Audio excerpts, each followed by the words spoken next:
Ce vendredi 26 février, nous avons mené une action conjointe de blocage d'une enseigne de grande distribution Carrefour avec les syndicats des JA et de la FDSEA par rapport à la loi Egalim qui ne tient toujours pas ses promesses.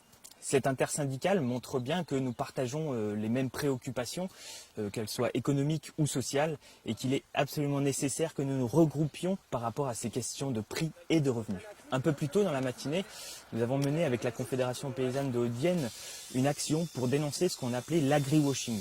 Alors qu'est-ce que c'est que l'agri-washing ?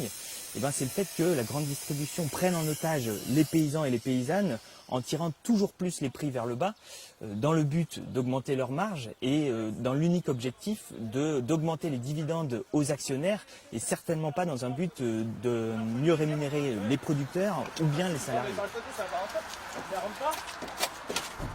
En fait, je sais pas si on va rentrer. Sinon, il faudrait prendre un pot parce que je sais pas si ça va rentrer. Si, ça va rentrer. En plus de ça, ils utilisent des symboles d'une fausse proximité avec le milieu agricole.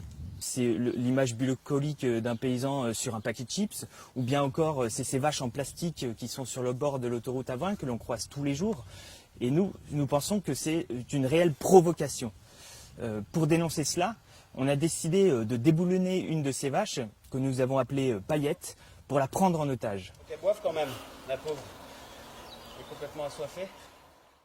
La Confédération paysanne de Haute-Vienne a décidé qu'elle ne sera libérée qu'à condition que les promesses de la loi Egalim puissent être appliquées, en mettant en place des outils de régulation publique des marges pour la grande distribution. Nous profitons de cette vidéo pour développer notre point de vue sur la situation agricole actuelle.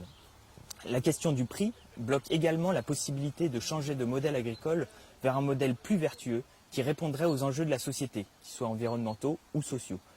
Prenons pour exemple les pesticides. Il ne faut pas croire que ceux qui les utilisent le font par plaisir.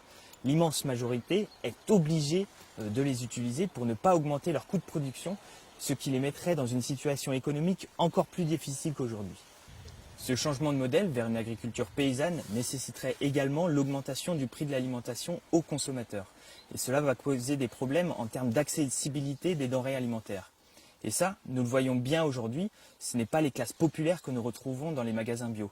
Il ne faut pas s'imaginer que c'est une question de volonté, que les classes populaires n'ont pas envie de mieux se nourrir, qu'ils préfèrent acheter plutôt des iPhones ou des écrans plats plutôt que d'acheter bio et paysan, mais c'est bien une question d'accessibilité par rapport à leur pouvoir d'achat.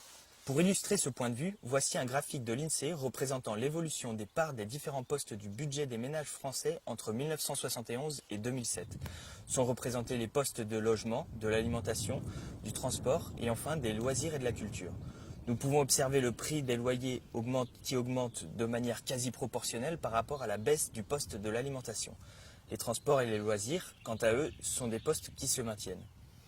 Il y a donc des choix politiques qui ont été faits pour mieux rémunérer le capital, c'est-à-dire l'argent placé, en l'occurrence ici dans l'immobilier, plutôt que de rémunérer la production agricole, c'est-à-dire le revenu des paysans et des paysannes.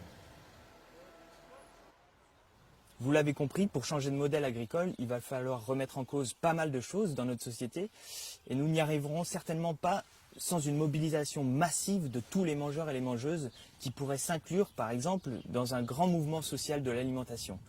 Car c'est une question qui touche absolument tout le monde. En attendant, on se bat avec les armes qu'on a.